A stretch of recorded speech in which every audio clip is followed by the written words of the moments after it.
la, la conversación para que después quede publicada. Senda tiene el agrado de presentar su informe mensual de actividad económica interna, IMA6 Senda. Ahora, en esta ocasión eh, hemos estado trabajando bastante sobre las estadísticas que tiene el sistema de AFP y que son en realidad lo mejor que tiene. Porque las eh, cotizaciones, por ejemplo, son, siempre lo decimos esto, eh, son un censo a las planillas de pago. Las cotizaciones les informan las empresas. Entonces, las empresas, cada vez que contratan a alguien, publican esta información, la entregan, digamos, para el pago de cotizaciones, pero queda registrado ahí que ellos contrataron a esta persona, cuánto le pagaron, y por supuesto también cuánto le descontaron para las AFP. Ahora, esto también lo hacen las personas que contratan a otras personas, no necesariamente empresas grandes, que sé yo, medianas, chicas. También, por ejemplo, las dueñas de casa que contratan servicio doméstico, también quedan registradas, digamos, las personas que contratan con este mismo sistema. Entonces, esto ocurre no solo, digamos, en Chile, sino que en todo el mundo.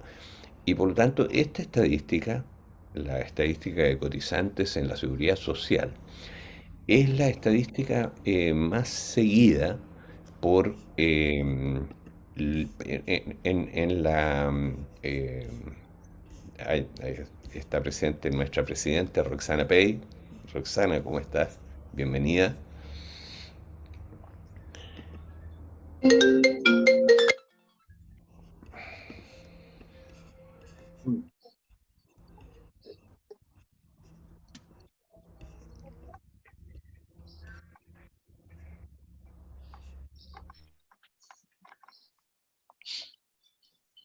Hola, buenas tardes. Un saludo a todas, todos.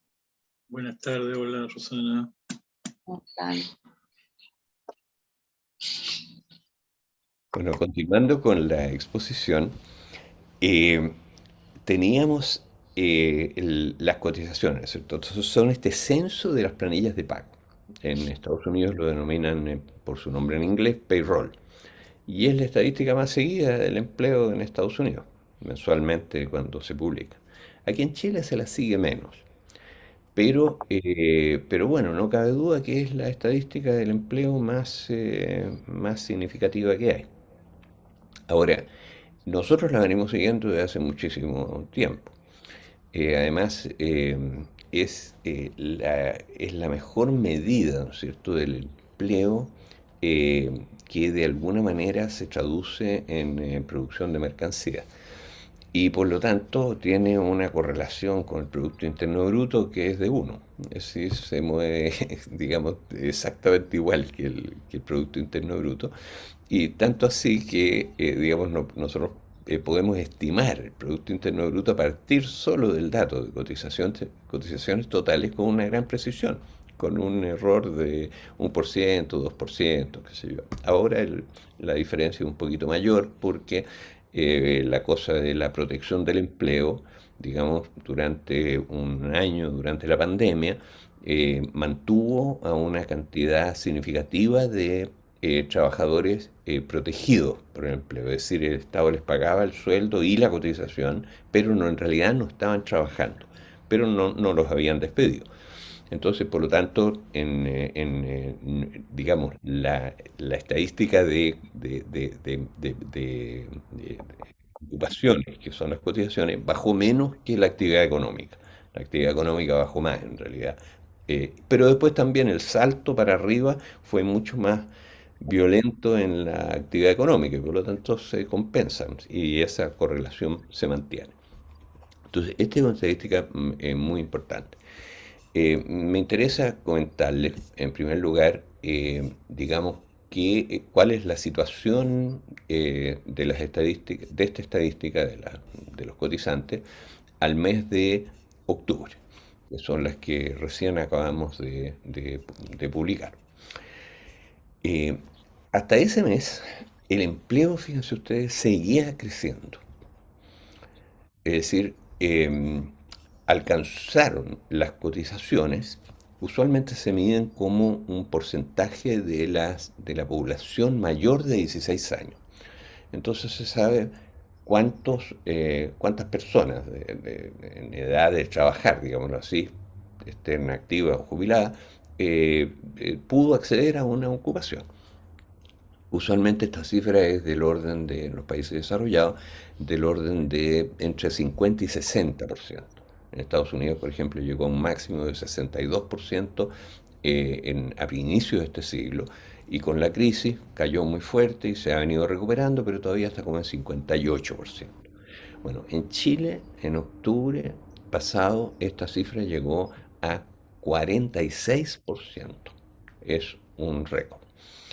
Eh, si uno mide, bueno, especialmente, especialmente han crecido las ocupadas por mujeres.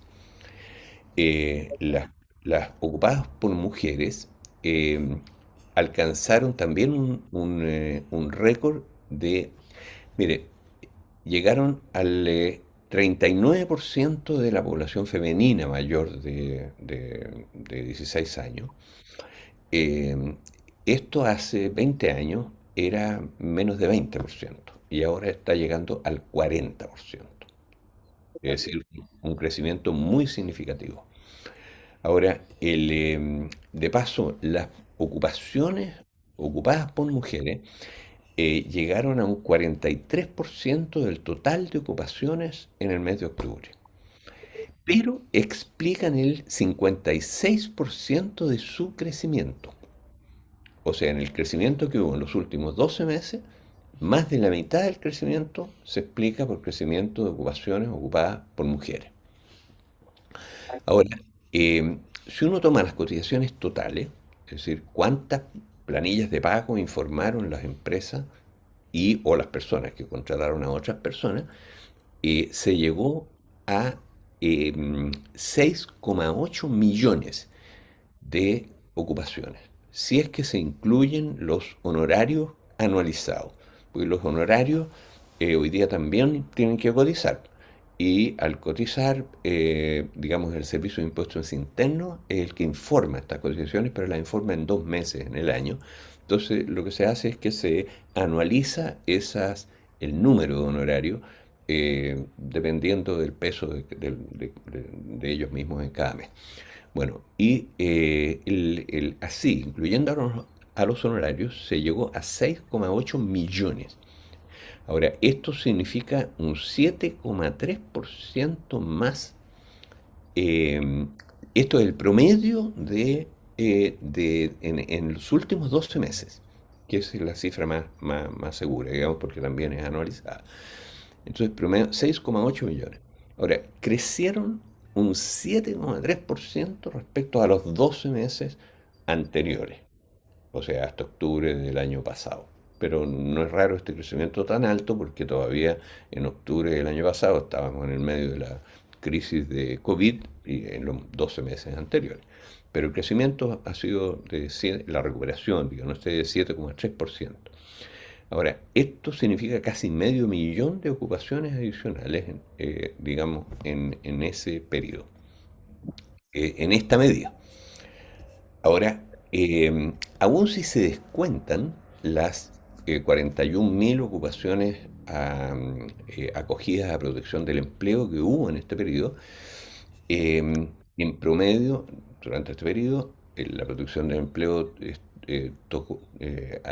digamos, terminó en diciembre del año pasado, por lo tanto fueron en 12 meses, solo 2 meses los que tuvieron esta protección del empleo. Entonces, si uno promedia eso en el empleo a octubre de ahora, lo descuenta, pero aún así las ocupaciones superan en 10% las de abril del 2020, hace digamos, eh, antes del COVID. Ahora, eso es, digamos, la situación del empleo, medido por las cotizaciones. Ahora, las remuneraciones imponibles es interesante porque se han sostenido sobre el millón de pesos. Fíjese que se han sostenido sobre el millón de pesos de hoy en los últimos 5 años. Si uno toma el promedio de las remuneraciones, lo vamos a ver después, si uno toma el promedio de las remuneraciones en los últimos 5 años, estas han sido de 5 millones de pesos en promedio, más o menos. Y, eh, y digamos, en este periodo, si uno toma el promedio de 12 meses, ¿no es cierto? Siempre, eh, bajó 0,3%. Ahora, a pesar de la inflación, o sea, esto es una remuneración real, ¿no es cierto? Descontada la inflación. Eso significa que las remuneraciones nominales subieron más de 13%, que es la inflación en el periodo de los últimos 12 meses. Ahora, esta baja se debe, sin embargo, a que las mujeres bajaron un 1,3% las de sus remuneraciones, mientras que los hombres las subieron levemente. O sea, ese es el cuadro de las cotizaciones hasta el mes de octubre. Ahora, esto es, yo creo que vamos a tener aquí una conversación con nuestros panelistas porque nosotros, francamente, digamos, no esperamos nunca que, a pesar de todas las medidas restrictivas que han tomado, se mantenga la actividad económica con este nivel de fuerza en el empleo. Ahora, de paso, una situación similar de alguna forma se vive en Estados Unidos, ¿eh? Porque en Estados Unidos ha habido una caída de la bolsa, por ejemplo, brutal en el último año. Sin embargo, el empleo se ha mantenido significativamente y ha seguido creciendo. Bueno, ahora, eh, nosotros siempre analizamos esta estadística con esta dimensión, digamos. Ahora, de paso yo quiero confirmar que hay montones de indicadores que muestran que la actividad económica viene para abajo. Hugo, en su informe mensual, ¿no es cierto?, en la primera, hace un par de semanas, nos informó de esto, digamos, nos hizo un resumen de todos los indicadores que muestran caídas muy significativas en la construcción, en el comercio. El comercio, por ejemplo, ha tenido una caída fuerte. Sin embargo, hay otros que se han recuperado muy fuerte, como por ejemplo, pero esto tiene que ver con el COVID, pero por ejemplo los restaurantes. Entonces los restaurantes estaban parados hace un año, ¿no es cierto? Y sin embargo estaban cerrados, no funcionaban. Y hay mucha gente que trabaja en esas áreas, ¿no es cierto? Y ahora esos están funcionando. Ahora, bueno, pero nosotros compartimos la preocupación que hay porque las políticas restrictivas siguen empujando a la contracción de la economía, lo que nos parece una situación extremadamente negativa, muy equivocada y muy peligrosa. Ahora, el sistema de AFP, sin embargo, publica una segunda estadística, y es la estadística de personas afiliadas activas al sistema de AFP. Ahora, las personas afiliadas activas al sistema de AFP son todas las personas que tienen una cartola de AFP y que no están jubiladas. Y en Chile, todo el mundo tiene una cartola AFP, digamos, aunque no esté jubilado. Digamos, la abrumada, los jubilados de luego tienen, pero los que no están jubilados, también prácticamente todos tienen una cartola de AFP. Ahora, este número refleja mejor que nada cuál es la fuerza de trabajo. La anterior habla de las ocupaciones, porque es una estadística de los empleadores, ¿no es cierto? Esta es una estadística de las personas.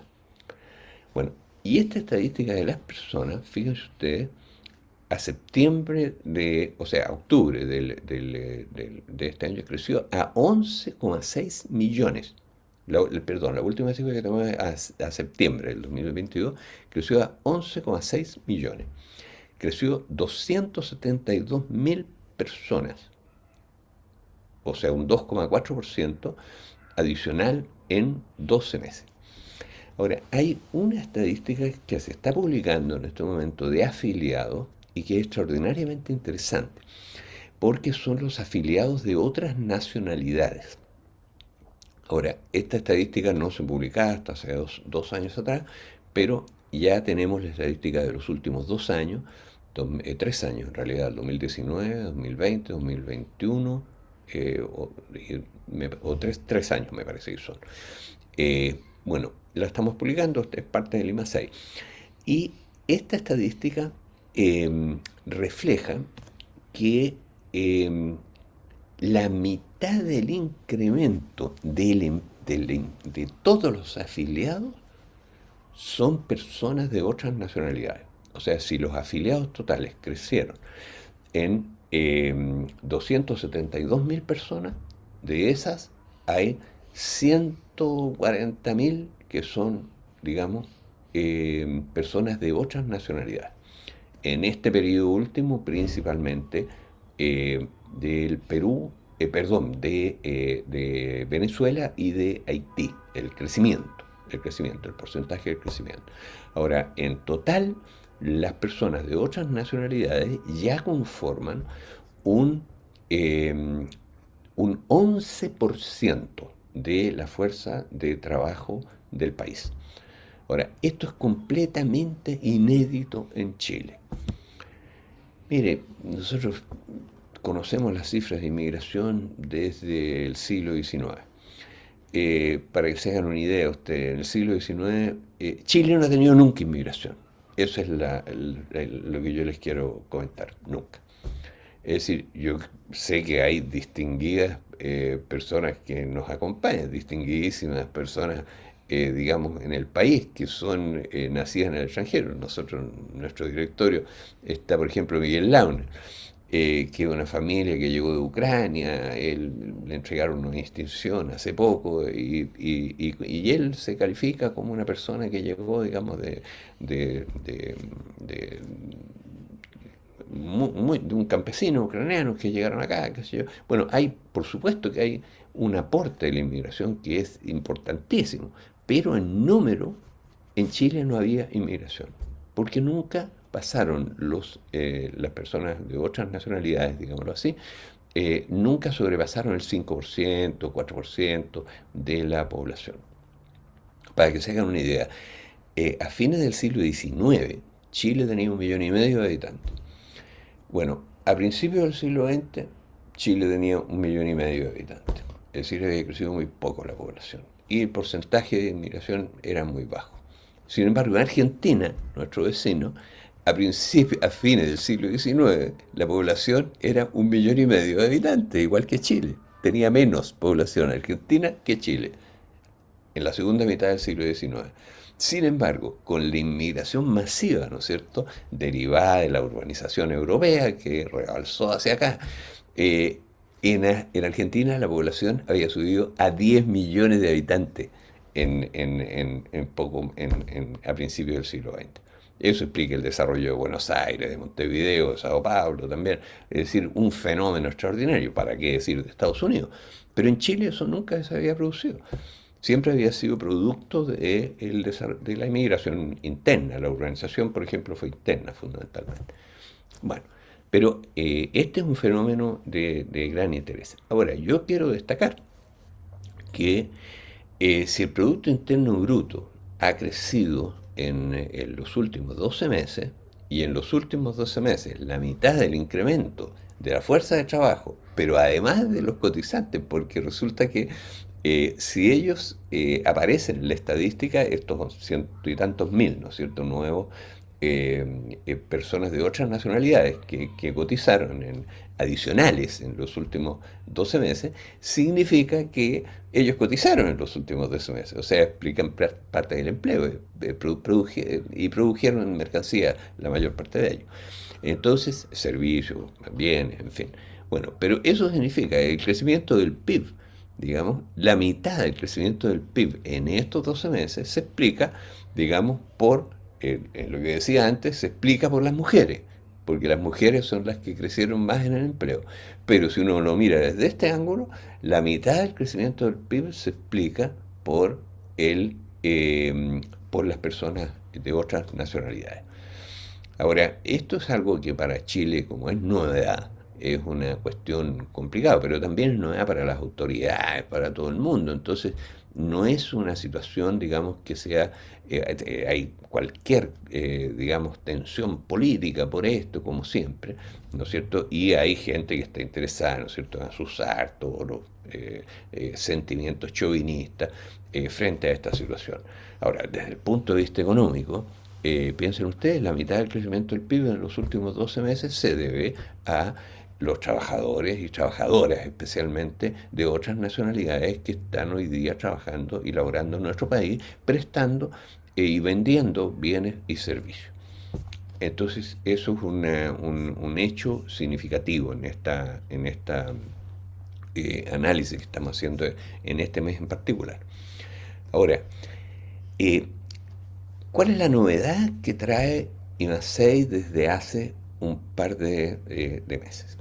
Resulta que hay otra estadística que publica la Superintendencia de Pensiones, que es la estadística de cuántos afiliados cotizaron en un mes determinado, en un año determinado, en los últimos 3 años, en los últimos 5 años, en los últimos 15 años y el total de afiliados.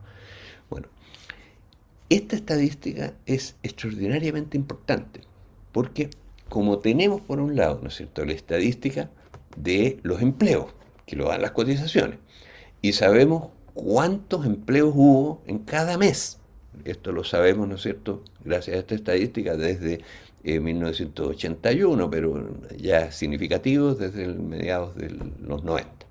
Entonces, bueno, sabemos por lo tanto cuántos empleos hubo. Sabemos cuántas remuneraciones se pagaron en esos empleos. Y por lo tanto sabemos la masa de remuneraciones que se pagó, ¿no es cierto? Ahora, esto lo sabemos para el último mes. En el último mes sabemos que hubo, digan ustedes, 7 millones de empleos, ¿no es cierto? Y que pagaron 1 millón de pesos. Esa es la masa de remuneraciones que se pagó, ¿no es cierto?, en el último mes. Y por supuesto, en el último mes, la cantidad de afiliados que recibieron esas remuneraciones fueron los mismos 7 millones. Entonces coincide, ¿no es cierto?, en un mes determinado el número de afiliados con el número de empleo. De hecho, por ejemplo, en el último mes hubo más empleos que afiliados. O sea, hubo afiliados que recibieron, por ejemplo, un pago honorario y un pago, digamos, formal. O estuvieron en 2 liquidaciones, en fin. Pero la diferencia es muy pequeña. Pero ¿qué pasa en el último año? En el último año resulta que no cotizan 7 millones de personas, sino que en el último año, en los últimos 12 meses, según la estadística que publica trimestralmente, en este caso la superintendencia, cotizaron no 7 millones, sino que 8 millones. Porque hay personas que consiguieron un empleo en alguno de los meses, de estos 12 meses, ¿no es cierto? Y después lo perdieron, o otras que lo perdieron, en fin. Entonces, el número de trabajadores que recibieron ingresos ya no coincide con los ingresos que se pagaron, como ocurre con los de un mes determinado. Y por lo tanto, el ingreso promedio de estos 8 millones de trabajadores es menor que en la suma de las remuneraciones que se pagaron en ese periodo. Entonces, si el promedio de remuneraciones, por ejemplo, en los últimos 12 meses fue de 5 millones, perdón, de 1 millón de pesos por trabajador, resulta que, digamos, si uno lo divide por la cantidad de personas que trabajaron realmente, eh, en el último año resulta un 80% de lo que de esos, o sea, en lugar de 1 millón de pesos, resulta 800.000 pesos. Ahora, el, bueno, esa proporción baja al 70%, o sea, la proporción entre las remuneraciones pagadas y los ingresos percibidos por las personas que trabajaron, baja al 70% entre los que consiguieron un empleo en los últimos 3 años. O sea, digamos, ya no fue 1 millón de pesos, sino que 700.000 pesos, el ingreso promedio salarial de todas las personas que cotizaron en los últimos 3 años. Pero resulta que ya en los últimos 3 años no fueron 8 millones, sino que fueron 9 millones de trabajadores los que consiguieron un empleo. Bueno, en los últimos 5 años esto sube a 10 millones y en los últimos 15 años sube al 93% del total, es decir, a 11 millones. Ahora, pero en los últimos 5 años, digan ustedes, o en los últimos 15 años, se reduce a la mitad el sueldo. O sea, el ingreso es la mitad de las remuneraciones que se pagaron en ese periodo. Porque esto se complica en el sentido de que el número de personas afiliadas activas, ¿no es cierto?, va creciendo. O sea, era mucho menos hace 15 años el número de personas que estaban en el registro de cotizantes, ¿no es cierto? En las últimas 3 décadas se ha duplicado prácticamente el número de afiliados, es decir, ha crecido al doble esta masa de trabajadores. Después, en ese periodo, las ocupaciones también han subido al doble. Ha subido más rápido, digamos, el empleo, las ocupaciones que los trabajadores, pero la diferencia es muy pequeña. Pero el crecimiento es muy rápido, 3,2% por año, digamos, del número de trabajadores y del número de empleos es 3,1 y 3,2, es más rápido del número de empleo. Ahora, el, las remuneraciones, por otra parte, también han subido y a una tasa que ha sido de 2,4% anual. Ahora, considerando eh, todos esos factores, si uno toma, digamos, qué pasó en los últimos 15 años, en los últimos 15 años, las remuneraciones pagadas fueron, fíjense ustedes, el promedio de remuneraciones pagadas fue de 893.000 pesos de hoy, por liquidación, porque eran más bajas las remuneraciones hace 15 años, ¿cierto? Que es lo que son hoy día. Han crecido muy rápido las remuneraciones, pero el promedio que se pagó, hoy día es 1 millón de pesos, en el último mes, pero el promedio que se pagó en los últimos 15 años fueron 893.000 pesos de hoy, por liquidación. Ahora, y las personas afiliadas, que como les digo, llegan a 11 millones, el 93% del total de afiliadas activas, percibieron ingresos salariales promedio de 461.000 pesos mensuales. O sea, si toman los últimos 15 años, digan ustedes que el promedio de remuneraciones fue de 900.000 pesos de hoy y el promedio de ingresos salariales, fue de 461.000 pesos mensuales. Esto es se trata en ambos casos de remuneraciones imponibles, obligatorias, brutas. Es decir, antes de descontar las comisiones y primas cobradas por el sistema AFP. Estas son las remuneraciones brutas. Antes de descontar las cotizaciones de salud también se descuentan de estas remuneraciones. Esta es la remuneración bruta. Ahora, bueno, con todo, la cifra es de gran importancia sociológica, pues, puesto que comprueba que el pueblo trabajador chileno, que constituye la abrumadora mayoría de la población no jubilada, la abrumadora mayoría de la población no jubilada, ¿no es cierto? Son trabajadores que entran y salen de ocupaciones asalariadas. Son asalariados. Es verdad que hay todos los meses, ¿no es cierto?, un porcentaje importante, el INE lo estima siempre alrededor de un quinto, ¿no es cierto?, de los trabajadores que trabajan por cuenta propia. Pero resulta que si uno va a esos trabajadores por cuenta propia y les mira y resulta que su RUT, y lo busca y tiene una cartola de FP. O sea, el trabajador por cuenta propia también ha sido un trabajador asalariado. Lo que pasa es que no todos los meses consigue trabajo, ni mucho menos. No todos los trabajadores consiguen trabajo todos los meses, pero todos consiguen trabajo en algún momento. Por ejemplo, el 93% de todos los que están, digamos, ahí registrados han trabajado en los últimos 15 años, pero el 80% ha trabajado en los últimos 5 años. Y en fin, ahora, estos hombres y mujeres, hombres y mujeres. Entonces, pero además, fíjense ustedes que el ingreso salarial promedio que recibieron fue del orden de, fueron 461.000 pesos. Si esa cifra no hay de bruto, no hay de, es la cifra más precisa que hay. Esta es la mejor estimación que hay del ingreso del pueblo trabajador, pues.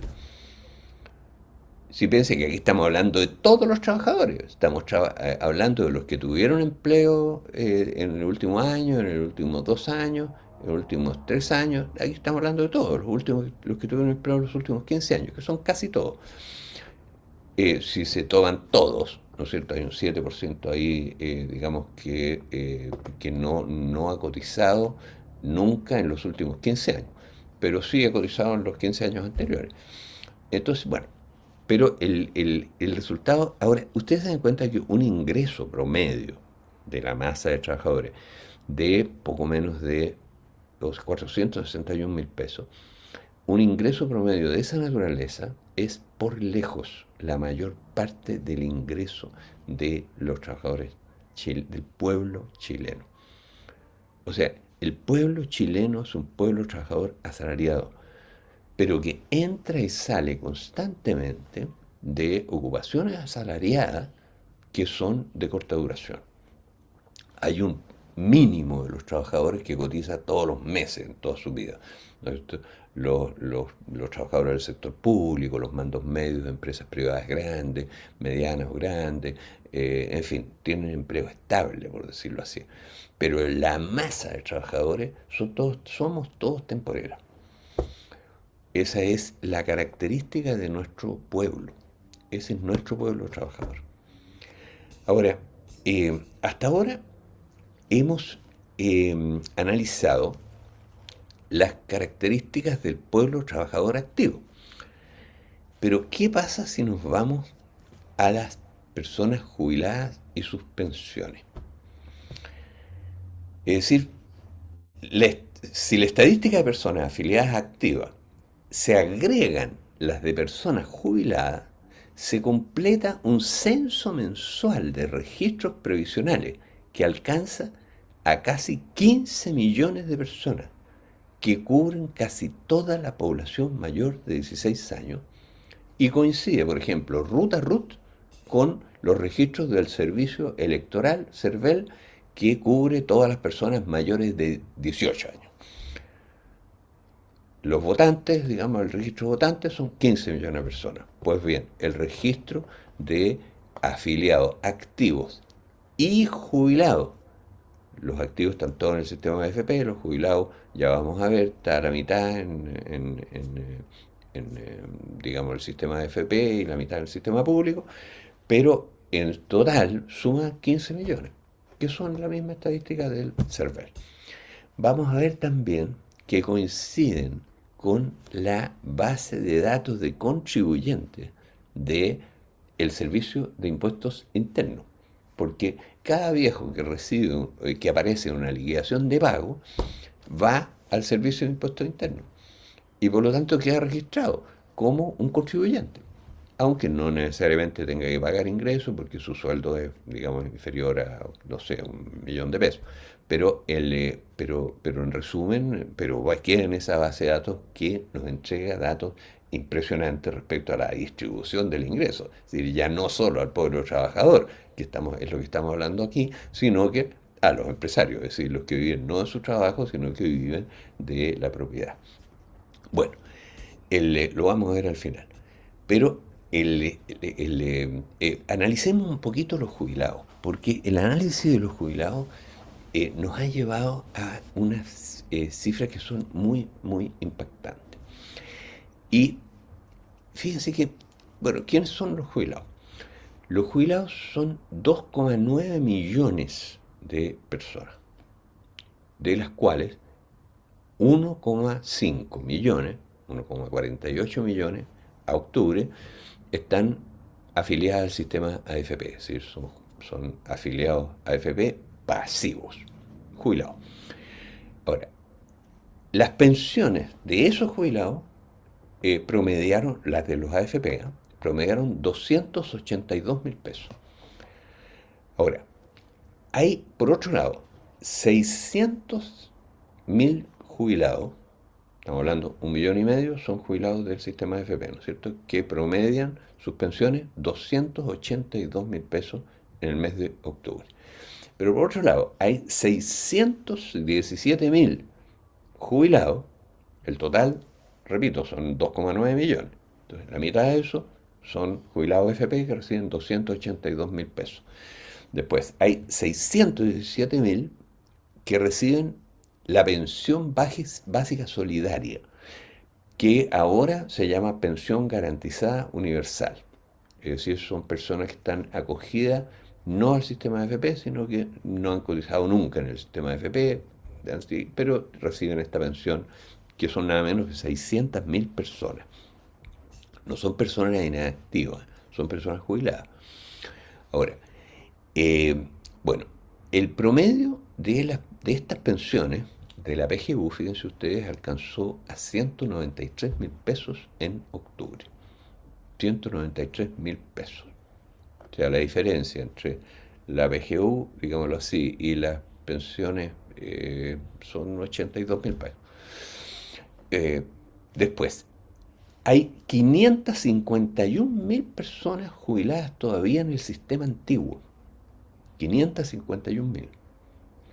Repito las cifras, 3 millones, 2,9 son los jubilados totales, 1,5 millones son los jubilados del sistema de AFP y, digamos, y después hay 600.000 de la pensión básica solidaria PGU, que las paga el fisco, y 551.000, medio millón de jubilados del antiguo sistema de seguridad social, que promediaron 400.000 pesos, 400.000 pesos de pensión. O sea, el sistema público antiguo paga, digamos, un 30% más que las pensiones AFP, por ejemplo, y el doble de lo que es la PGU. O sea, esa es la situación de los jubilados civiles. A eso hay que agregar unas 250.000 pensionados de las Fuerzas Armadas, que promediaron 1,2 millones de pesos en promedio. Ese es el cuadro de las personas jubiladas en Chile a el mes de octubre. Ahora, yo quiero mostrarles una cosa impactante, y es que el que paga las pensiones en Chile es el fisco. Es el fisco. Y vamos a analizar el cuadro general primero. Los beneficios previsionales en Chile son pagados y financiados directamente y en su mayor parte por el Estado.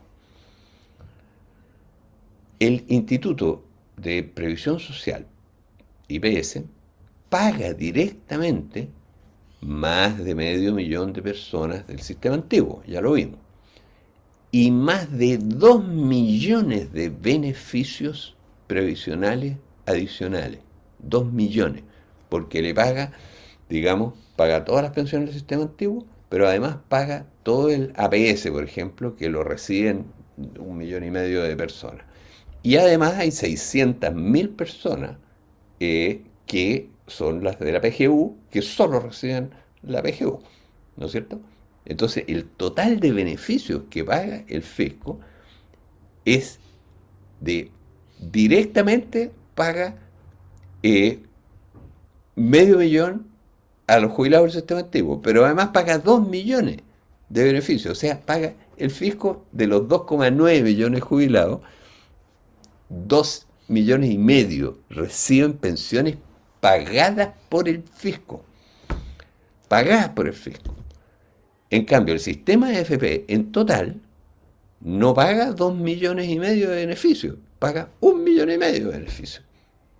O sea, digamos, cuando hablan que no puede el fisco hacerse cargo del pago de pensiones, piensen ustedes que hoy día el IPS está pagando 2,5 millones de beneficios, porque estos beneficios los paga el IPS. El APS, por ejemplo, el aporte previsional solidario, lo recibe el trabajador, pero ¿quién se lo paga? En realidad es el IPS, que se lo pasa a la AFP para que la AFP complemente la pensión. Pero el pago lo hace, lo determina y lo hace el IPS. Ahora,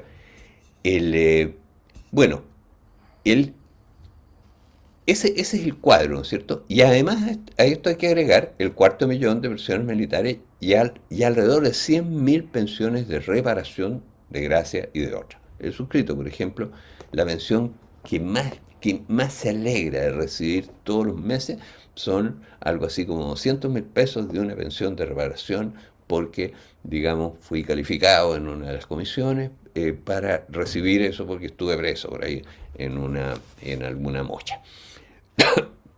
Bueno, y son más o menos como 100.000 las personas que reciben algún tipo de estas pensiones de reparación, de gracia y otras. Bueno, ahora, fíjense ustedes qué pasa con el gasto en pensiones. El gasto nacional en pensiones, esto es una cifra que el IMASEI publica todos los meses, alcanzó en Chile a octubre, ¿no es cierto?, a 14.000 millones de dólares. 14.000 millones de dólares. Bueno, equivalente al 5,3% del Producto Interno Bruto.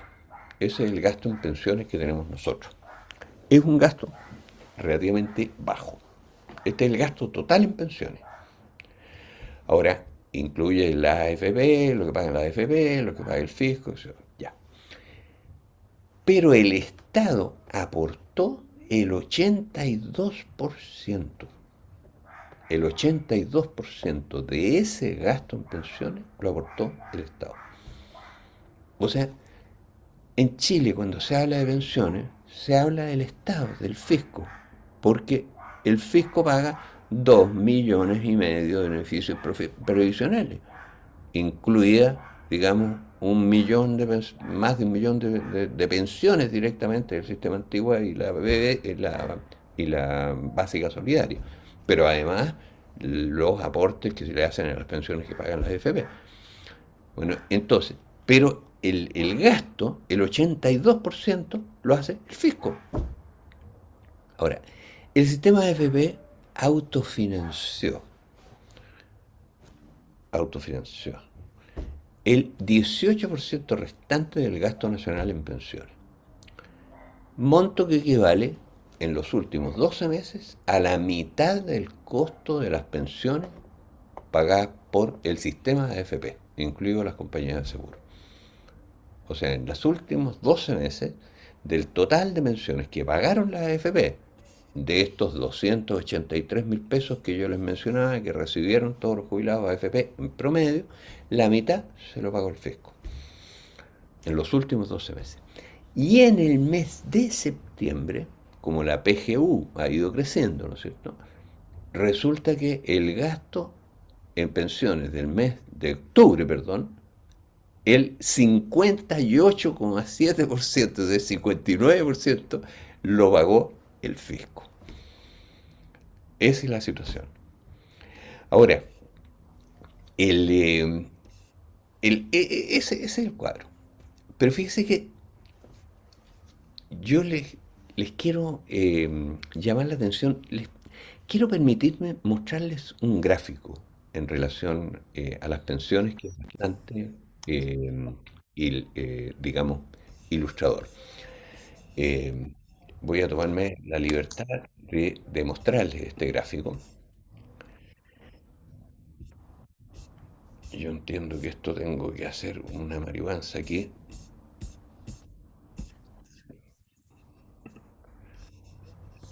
Compartir pantalla.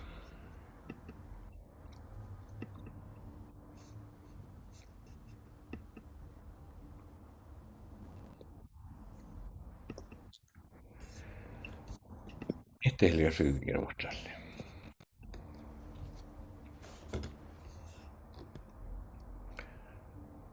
No sé si lo ven. ¿Pueden verlo bien? Sí, sí se ve. Bueno,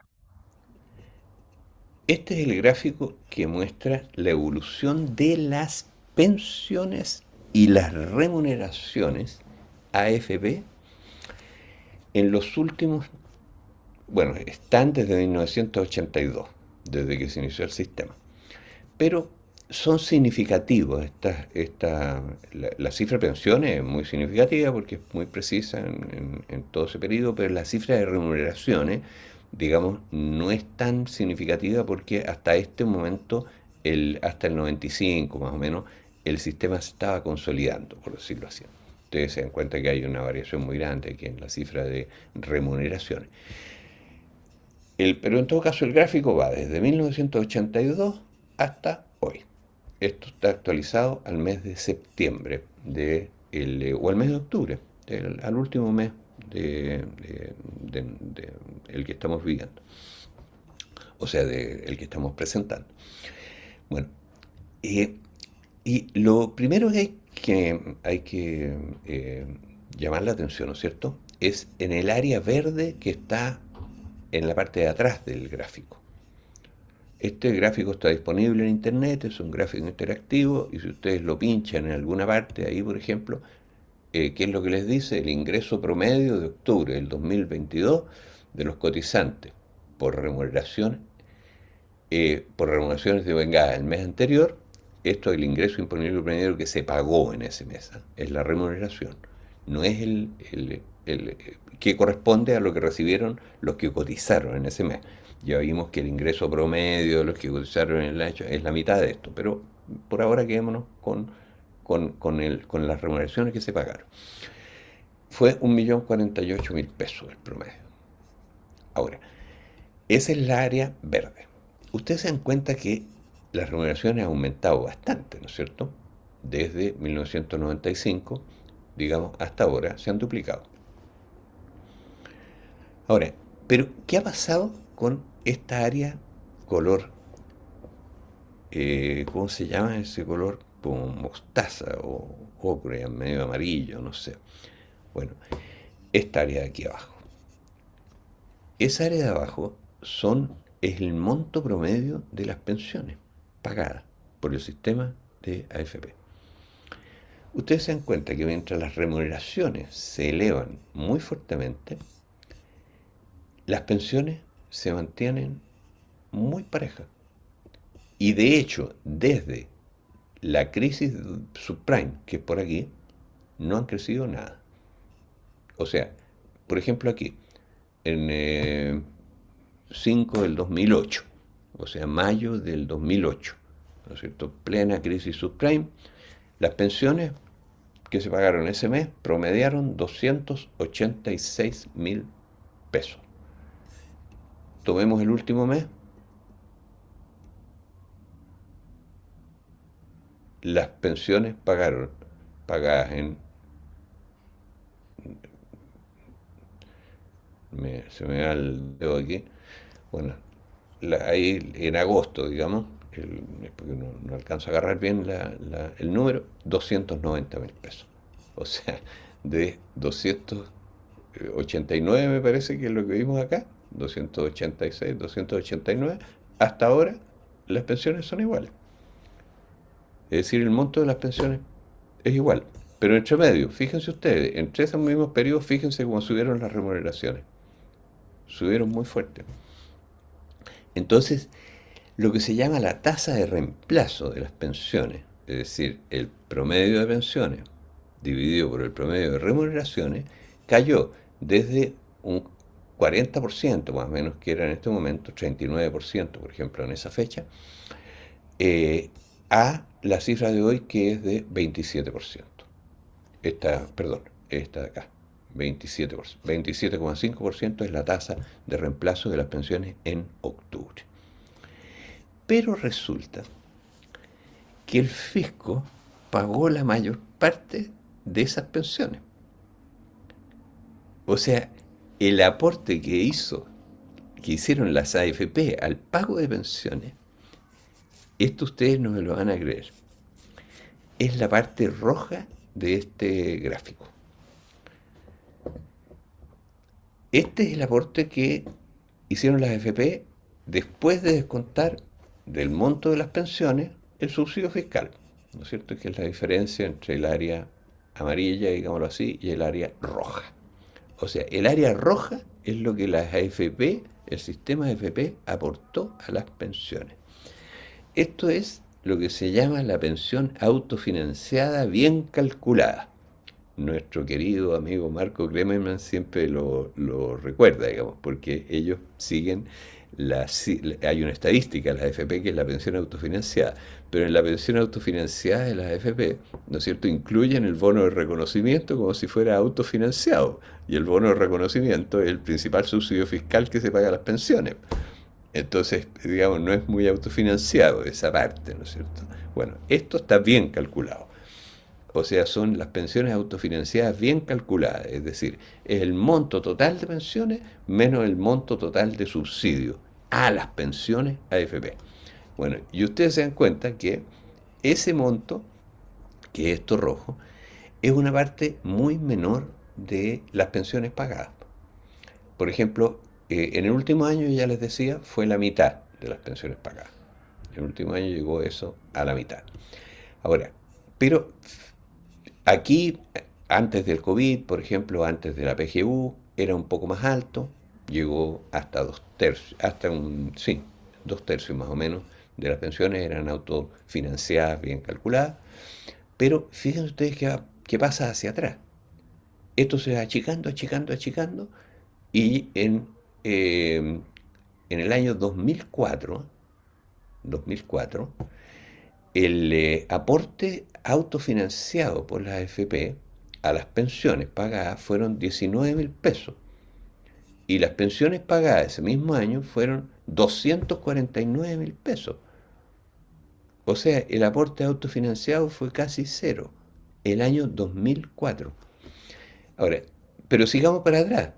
¿Qué pasa aquí este año, por ejemplo? Aporte autofinanciado el último año de dictadura, en 1900, no, perdón, el último año del siglo pasado, 1999. Aporte autofinanciado por la AFP, 2.700 pesos. Y las pensiones pagadas ese mismo mes, 227.000 pesos. O sea, en otras palabras, las AFP no aportaron nada. ¿Y qué pasa a partir de 1995 y de 1995 para atrás? Miren, no lo pusimos en el gráfico porque era una vergüenza. Es las pensiones autofinanciadas por las AFP fueron negativas hasta el año 1995. Es decir, la primera vez que el sistema AFP hizo un aporte autofinanciado al pago de pensiones fue en 1995. Y el sistema se creó en 1981. O sea, durante la primera década y media de funcionamiento del sistema, el sistema de AFP no le aportó al pago de pensiones ni un puto peso, como decía el antiguo presidente Codelco. Ni un puto peso. Al revés, los subsidios fueron muchísimo mayores que las pensiones pagadas, porque durante todos los primeros años, todas las pensiones que se pagaron con bonos de reconocimiento. Pero como el negocio de los bonos de reconocimiento y el negocio de las compañías de seguro que venden pensiones vitalicias, que ahora con el proyecto de ley quiere que sean todas las pensiones sean vitalicias, es decir, que vayan todas las compañías de seguro, bueno, ¿en qué consiste ese negocio? Pues en que llega el pobre afiliado, ¿no es cierto?, al fin de su vida y le ofrecen, digamos, la opción de elegir entre una renta, digamos, retiro programado que le va a ir bajando y una renta vitalicia proporcionada por una compañía de seguro. Entonces se sienta el pobre afiliado que quiere tener una pensión segura hasta el fin de su vida, se sienta con la compañía de renta vitalicia, ¿no es cierto? Y ésta le ofrece una renta vitalicia. Le dice, mire, con lo que usted tiene de fondo yo le puedo pagar tanto mensual. Entonces, perfecto, le dice el afiliado, encantado. Y firman el contrato. Y en el momento de firmar el contrato, ese contrato la compañía de seguro lo recibe y se va a la AFP y la AFP le traspasa a la compañía de seguro el total del fondo de pensiones del afiliado. El total del fondo de pensiones pasa a la propiedad de la compañía de seguro. Y si no ha cobrado el bono de reconocimiento todavía, o sea, digamos, si no se le ha abonado el bono de reconocimiento, el bono de reconocimiento, el fisco se lo paga a la compañía de seguros también, que usualmente es una parte importante del fondo acumulado. O sea, en resumen, toda la plata pasa de un huascazo a la compañía de seguro. O sea, el subsidio que se traspasa, por ejemplo, en el caso del bono de reconocimiento, se traspasa íntegro a la compañía de seguro.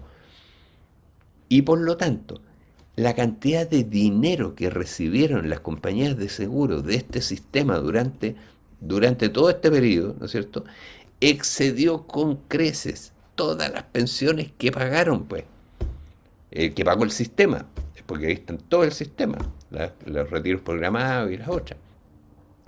O sea, en otras palabras, el aporte autofinanciado del sistema AFP a las pensiones fue negativo durante 15 años de funcionamiento.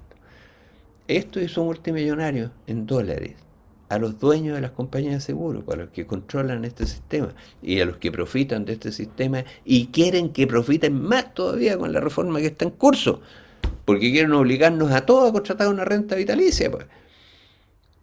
Bueno, ¿y quiénes son esos? Son 4 grupos reconocidos de grupos nacionales. 3 que son grupos económicos, ¿no es cierto? Podría llamarse. El grupo Mate era un grupo importante en Chile, ¿no es cierto? El grupo Mate es un grupo industrial, respetable, creó la papelera, creó otras industrias, en fin, ¿ya? Eh, pero era un grupo, pero era un grupo chiquitito, pues. Eran ricos, digamos, pero para la medida chilena, pues. Estos no eran millonarios en dólares, pues, eran millonarios en pesos, ¿no es cierto? Eso era el grupo Mateo. Después, el otro grupo, el que más dinero ha recibido, esto, el grupo Hurtado y Cuña. El grupo Hurtado y Cuña, también un distinguido empresario, el padre, el fundador de esta familia, digamos, tenía una empresa constructora muy distinguida. Era un agricultor también muy progresista, en fin. Bueno, pero era un empresario chico, pues. Entonces, ¿y qué pasó con este sistema? Mate y el grupo digamos, después se quedaron con empresas del Estado, por ejemplo, este grupo Hurtado y Cuña se quedó con Entel, ¿no es cierto? Y otras compañías, y se hicieron multimillonarios en dólares. ¿Pero dónde sacaron la plata? De aquí, pues. Bueno, el tercer grupo es Sayé. Sayé era un profesor universitario y que no andaba con una mano por delante y una mano por detrás, como se dice. Y se hizo multimillonario en dólares por este negocio, pues. Porque es otro, el tercero que más dinero recibió en todo este periodo. Bueno, después, como tuvo problemas en sus negocios, lo obligaron a pasar sus compañías de seguro a Sayé a la Cámara de la Construcción. O sea, pero la Cámara de la Construcción es hoy día la que tiene ese negocio. Ese es el tercer grupo. Y el cuarto grupo no es un grupo económico, son dos testaferros de un partido político, que se llaman a sí mismo el Grupo Penta. Pero en realidad son dos testaferros de un partido político que por supuesto no tenían un peso partido por la mitad, bueno, y los pusieron de funcionarios a cargo de vender, a cargo del IPS, el Instituto de Seguro del Estado, el ICE, Instituto de Seguro del Estado. Lo pusieron a ellos, lo privatizaron y se lo compraron, ellos mismos, sin tener un peso. Bueno, y inmediatamente todas las AFP, que eran controladas, digamos, todo este sistema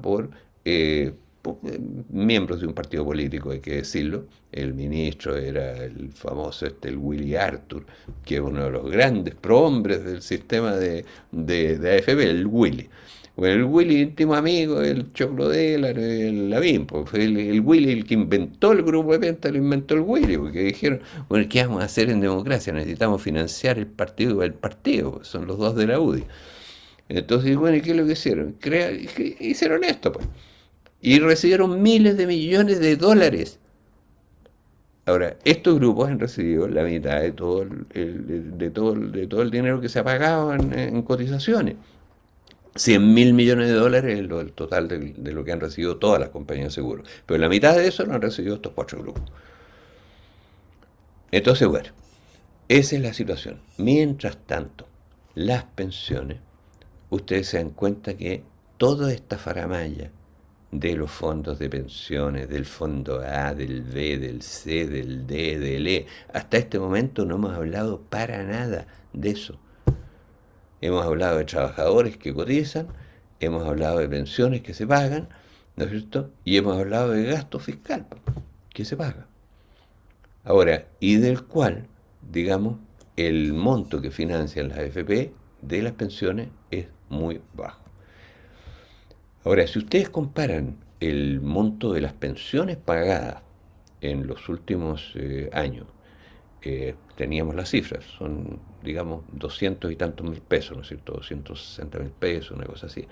Lo comparan no con las remuneraciones pagadas, que es esta cifra que les da el 26%, sino que si lo comparan con los ingresos recibidos, es una cifra que no es tan la desproporción entre pensiones pagadas y ingresos salariales recibidos es como de 40%. No es tan baja, digámoslo así. Ahora, sin embargo, quien paga esas pensiones es el fisco. O sea, toda la faramalla del sistema AFP, para lo único que sirve es para quitarle las cotizaciones a los trabajadores y al fisco y para pasárselas a estos grupos económicos. El aporte que hacen a las pensiones, ahí lo tienen ustedes. Fue negativo durante todos estos años y fue casi cero hasta el año 2005. Ahí creció un poquito, digamos, creció sobre todo porque se iban acabando los bonos de reconocimiento, en fin, pero con la PGU y todo eso empezó a bajar de nuevo y actualmente está, digamos, en más o menos, ¿cuánto aportaron estos diablos en el último mes? En septiembre, por ejemplo, 144.000 pesos. Ese fue el aporte autofinanciado.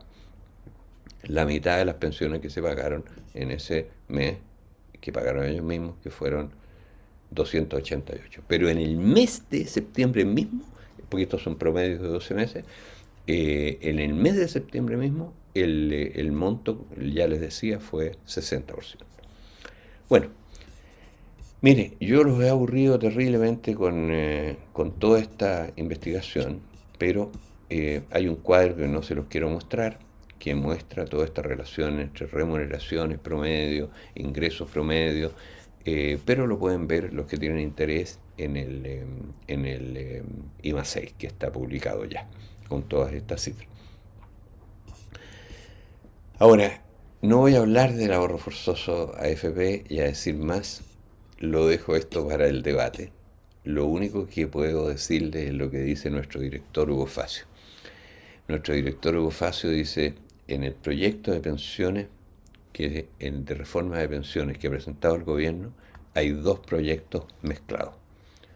Uno es un buen proyecto, que es un proyecto que, digamos, termina con las AFP, deroga el decreto 3500, traspasa, digámoslo así, todas las funciones de gestión administrativas, cobranzas, pagos, etcétera, al IPS, que ya vimos que paga en este momento más pensiones y por otro lado recauda todas las cotizaciones del FONASA, o sea, también recauda más que cualquier AFP, pero en definitiva le traspasa, digamos, todas las funciones de este sistema a la afiliación, digamos, así sería al IPS.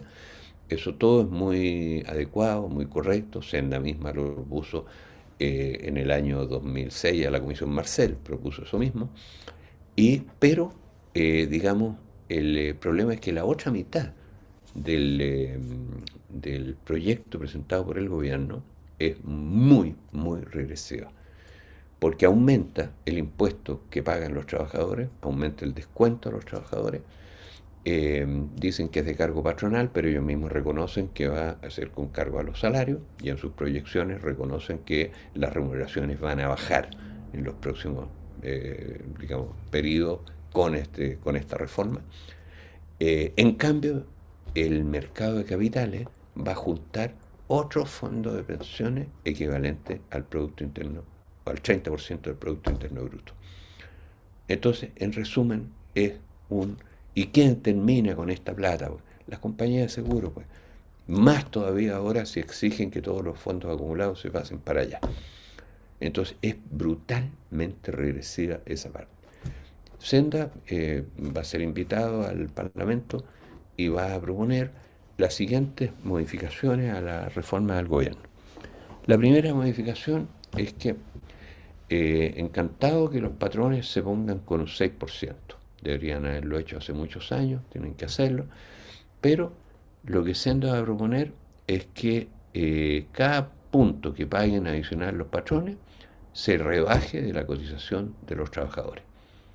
Y por lo tanto la cotización total no aumenta. La cotización total sigue igual que hasta ahora. Pero el ingreso líquido de los trabajadores aumenta en 6%.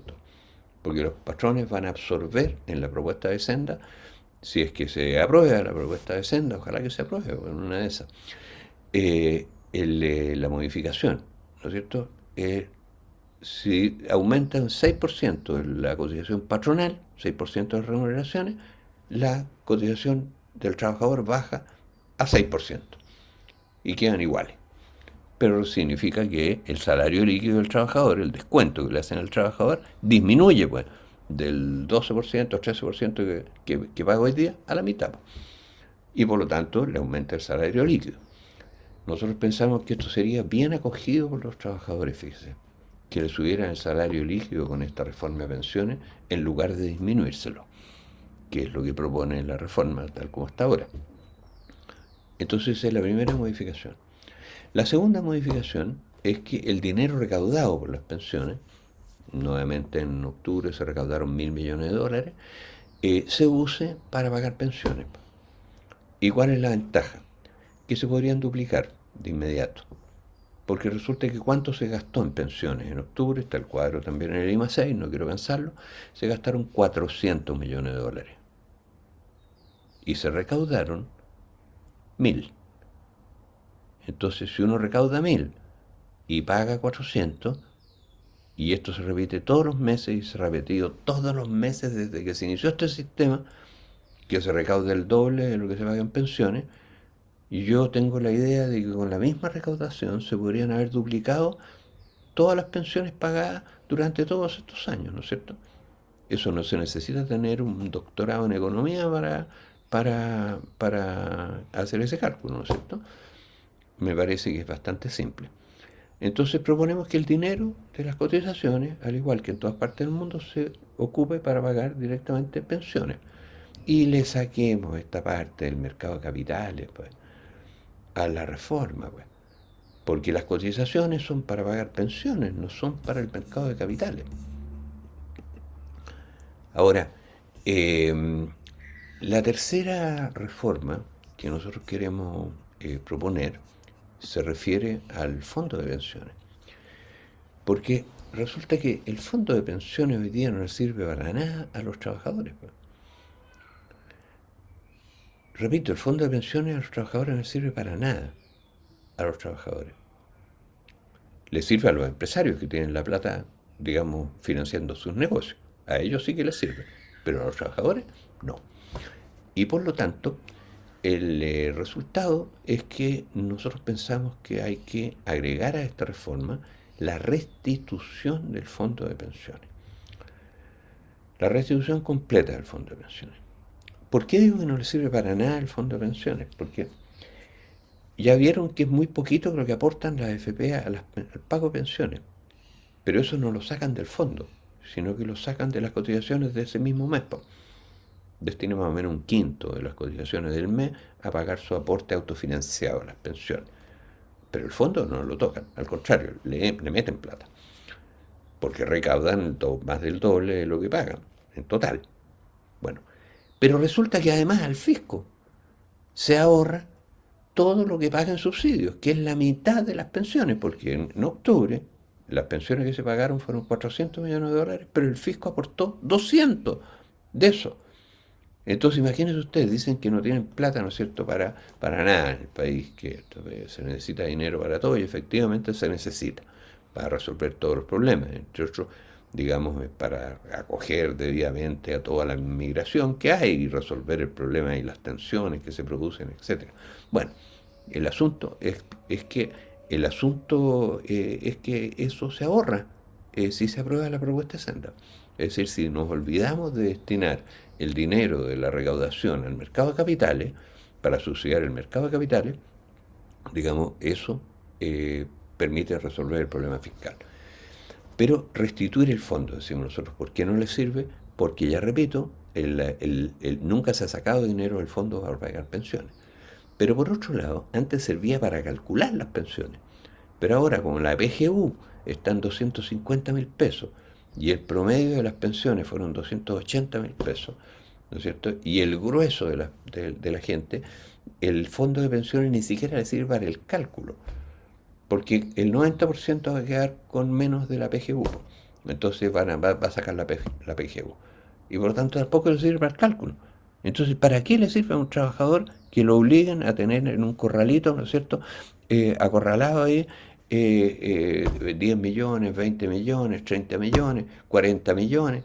¿Para qué le sirve? Para calcular la pensión no le sirve. Si tuviera 100 millones, le serviría para calcular un pedacito de su pensión. Bueno, pero ¿para qué le sirve? Para nada, pues. Entonces que se lo devuelvan, pues. Que se lo devuelvan. Ahora, nosotros pensamos que es dinero que se le prestó a los empresarios tienen que devolverlo. Además esto convertiría el fondo de pensiones en un fondo de reparación, en realidad, del abuso cometido. Haberle bajado las pensiones a la mitad a todos los jubilados, ¿no es cierto?, durante 40 años, para que se enriquezcan 4 grupos económicos, un abuso muy grande, pues. Entonces, eso hay que repararlo, y tienen que devolver esos grupos toda la plata que recibieron en préstamo. Las compañías de seguro, por ejemplo, tienen que pagar de vuelta todas las pensiones que deben.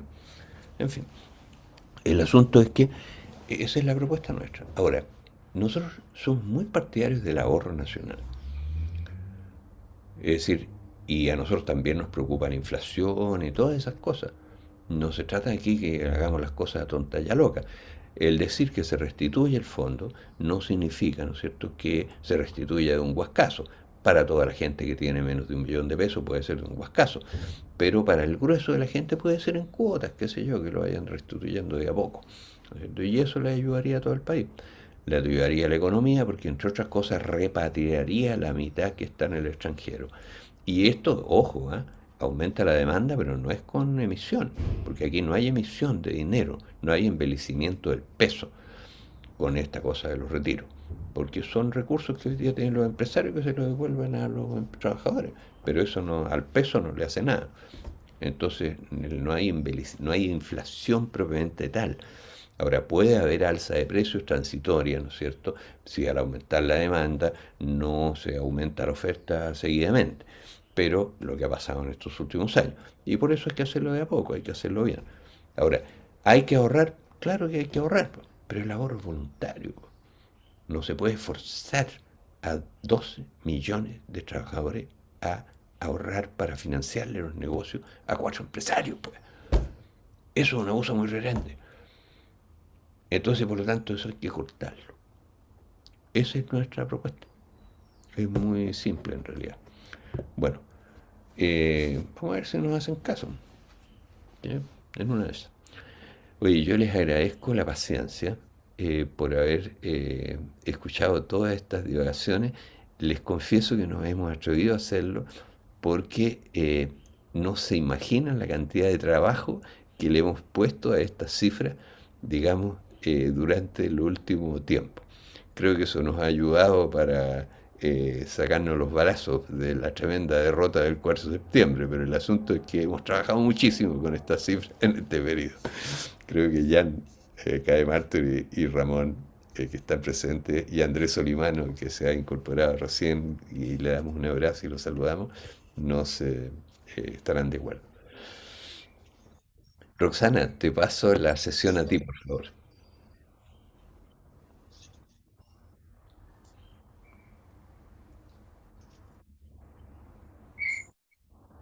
¿Se escucha? Sí, Manuel.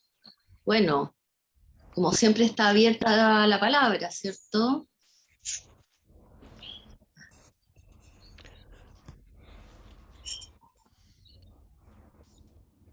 No sé si los invitados permanentes, Andrés Solimano, Yanka de Martori, creo que Ramón López Me parece. no está antes de dar la palabra a los demás.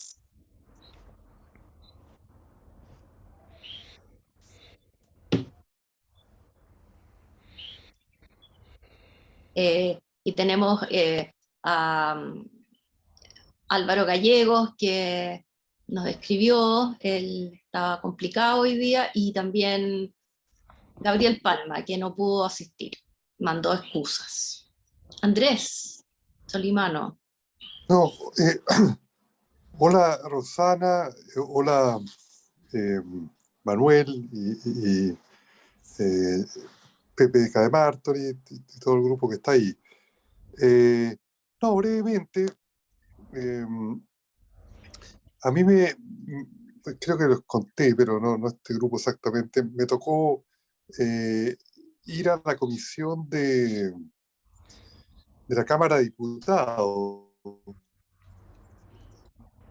de las pensiones, de la reforma de pensiones, la ministra del Trabajo y Previsión Social, el subsecretario del Ministerio y la subsecretaria de Hacienda también.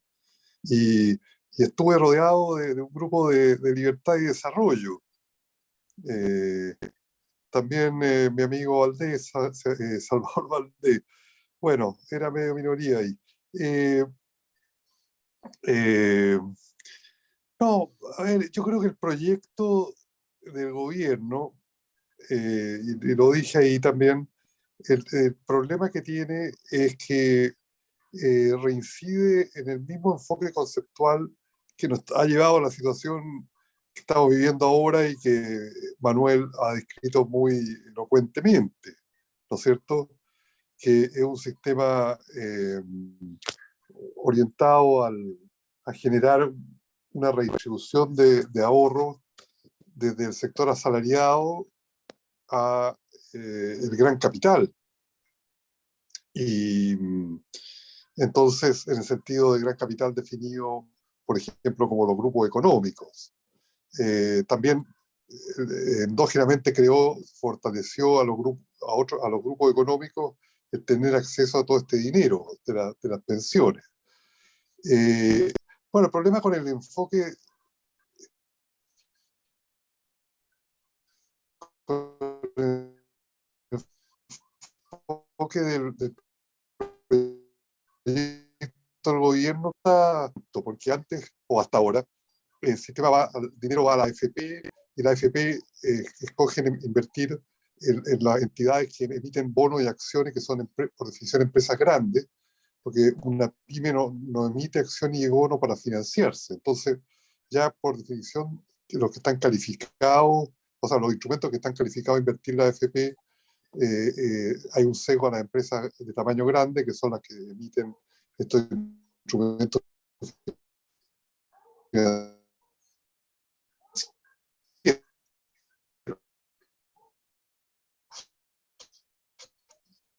Pero proyecto o el instrumento de la renta vitalicia. La AFP emitía el instrumento de la retiro programado. Pero aparte de ese detalle no muy sustancial, bueno, es sustancial sí, porque va a producir una disminución de las pensiones, si es que se aprueba esto, una disminución de las pensiones de la gente que vive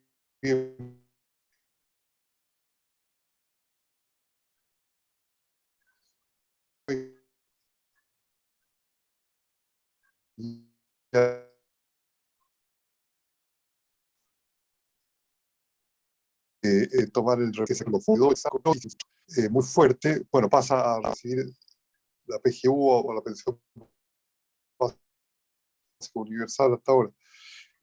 Bueno, hasta el fallecimiento de la persona, pero con la renta vitalicia sí, pero va a bajar el flujo. Bueno, ese es el cambio fundamental, pero la redistribución de ahorro va a seguir siendo del asalariado a los conglomerados económicos. Lo que pasa es que por otra vía, las compañías de seguro versus la AFP, pero si uno va un paso más atrás, las multinacionales, la situación actual es que las multinacionales de los seguros, MetLife, Principal Financial Group, Sura y otras, son las dueñas de la AFP. Nada quita que se reconviertan en dueños, en compañías de seguro que van a ofrecer renta vitalicia. Entonces, más o menos va a seguir el dinero en la misma dirección que el proyecto ejecutivo. Y después está lleno de problemas. Hay otros problemas, como también lo mencioné, del fondo generacional. Se acaban los multifondos,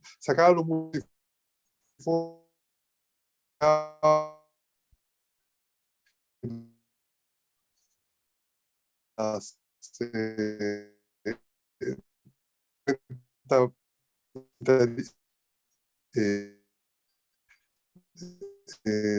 retiro programado, se teoría sacar la AFP, económica, financiera y volatilidad. Ahí hay otro problema. Después tampoco está claro la política de inversión, inversor público de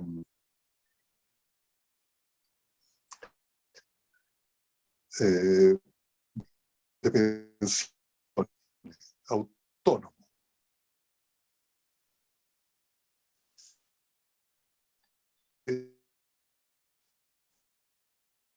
Eso y el gobierno sigue enamorado, por supuesto muy estable, van a dar la gobernanza del ente público.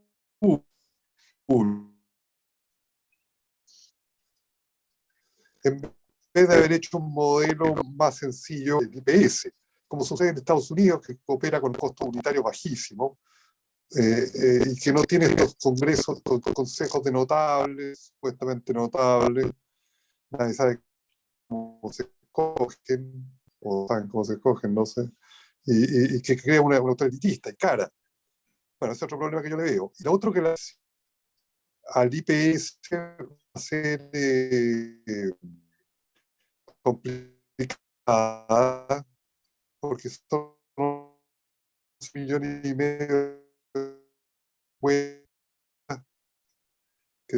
que hay que transferirla en la parte de etcétera, contabilización y administración al IPS.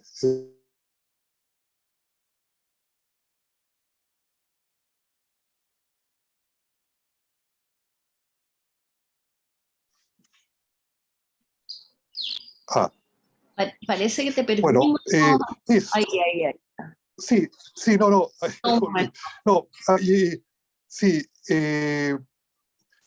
yo creo que también la propuesta de Senda va a ser interesante que se escuche en la Cámara de Diputados, en estas comisiones. Yo estoy de acuerdo con lo que se plantea, habría que estudiarlo un poquito más, pero yo creo que va a introducir un poco de oxígeno en la discusión con una propuesta alternativa que se busca que no comprima porque el impuesto el pago al empleador, el problema que puede tener, que si bien es más justo que los dos paguen, y está en los principios de la OIT, el problema es que le puede pasar la cuenta al asalariado y la remuneración es bajar, ¿no es cierto? Ese es uno de los problemas, que los sistemas financiados con renta universal, estilo Beveridge, no tenían, pero el bismarckiano sí tiene, que es tripartito, ¿no es cierto? Eso me parece razonable. Otro punto creo que era de devolver a la gente el fondo. Sí,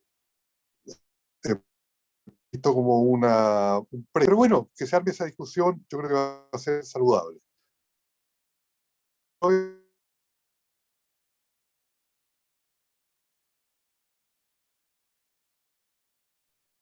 Mi intervención, Roxana. Muchas gracias. Muchas gracias a ti, Andrés. Y veremos, pues, si esperamos que sí inviten a Senda a la discusión, lo que no significa que esos planteamientos sean realmente escuchados, como ha pasado en muchas ocasiones. Pero ahí quedarán, por lo menos. Eh,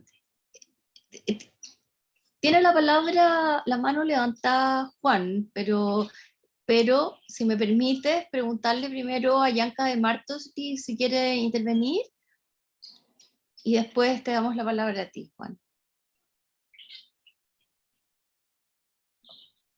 ¿Se escucha, Rosana? Muy bien. Ya, porque acá para mí está bien inestable. Bueno, complementando lo que ya se ha dicho, que estoy en general de acuerdo. Creo que en las propuestas que hace Senda, hay 3 propuestas.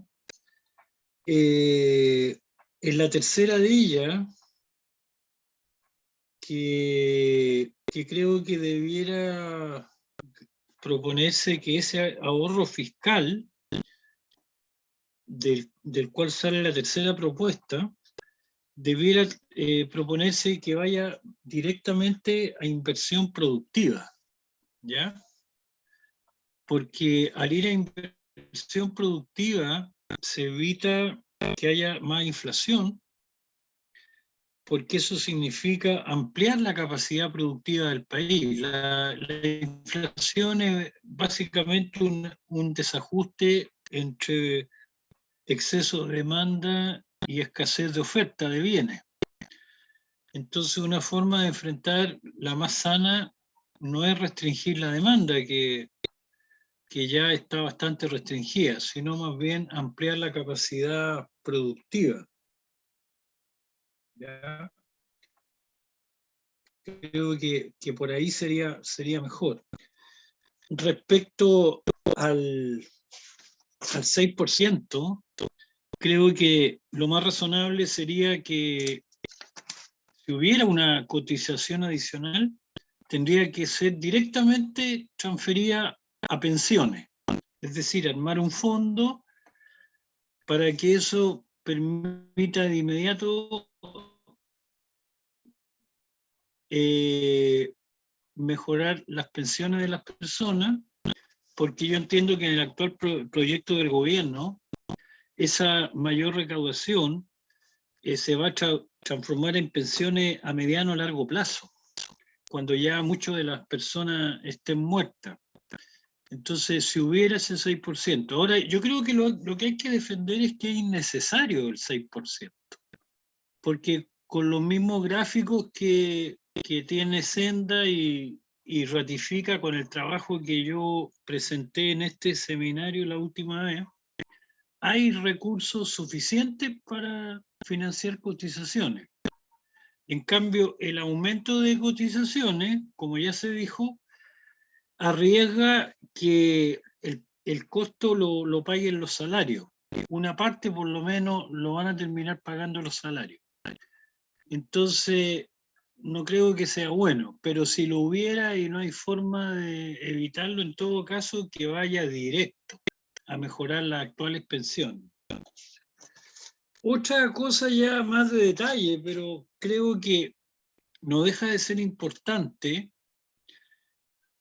que los dineros de las cotizaciones se inviertan en las actividades más remunerativas. Y hoy día las actividades más remunerativas, las que arrojan mayores ganancias, está siendo la minería. Entonces, ¿qué pasa? Que hoy día las empresas mineras no tienen abierta la posibilidad de comprar acciones en respecto a las agencias que están acá en Chile. O sea, por ejemplo, escondida en Chile, uno no puede ir a comprar acciones a la Bolsa de Comercio. Y lo mismo la mayoría de las grandes empresas mineras. ¿Para qué hablar del litio, no es cierto?, que está teniendo ganancias espectaculares. Ahí creo que es la única casa matriz que se pueden, entiendo, comprar acciones acá en Chile. Pero el resto, las cotizaciones debieran estar allí invertidas, por lo menos la parte que se siga invirtiendo. Eso básicamente. Ya después yo tengo muchas dudas, pero ya son cuestiones más técnicas de la explicación, que lo podemos ver tal vez más en detalle en otra oportunidad. Un comentario general como para la reflexión futura. Si es que, como ha mostrado Senda, hay una relación directa entre el volumen de las cotizaciones, de la fuerza de trabajo y el crecimiento del PIB, es difícil explicar los anuncios que el próximo año habría una depresión en Chile, porque la tendencia sigue siendo el crecimiento de la fuerza de trabajo. Entonces creo que esas predicciones son exageradamente pesimistas, en mi opinión. Eso es, no sé si se escuchó bien, por lo menos algo. Muy bien, muy bien. Y lo de Andrés, que alcanzamos a escuchar una parte porque se cortaba, y para mayor claridad sería estupendo, no sé si él tiene la posibilidad de publicar alguna columna, lo que explicó recién y lo que explicó en la Cámara de Diputados sería un aporte para el debate.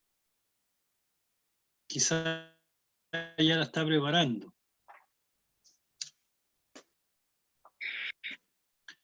Eso es. ¿Estás preparando una columna, Andrés Solimano? He estado tan ocupado en otras cosas incluyendo tiempo dedicado a pintar, que no he podido preparar la columna. Pero bueno, si encuentro un lugar donde publicarla, puedo hacerlo. Buena idea de Jan. Lo voy a pensar, sí.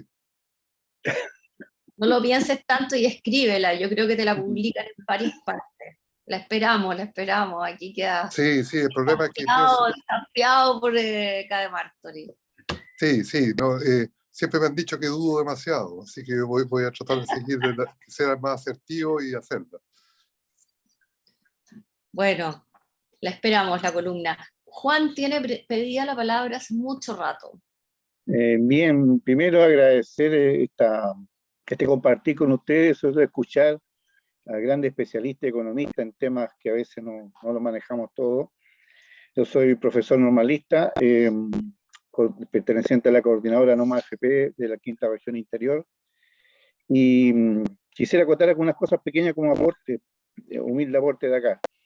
Primero estaban tocando el tema del litio, hay un libro que se llama Oro, Petróleo y Aguacates, cuyo subtítulo es Las nuevas venas abiertas de América Latina.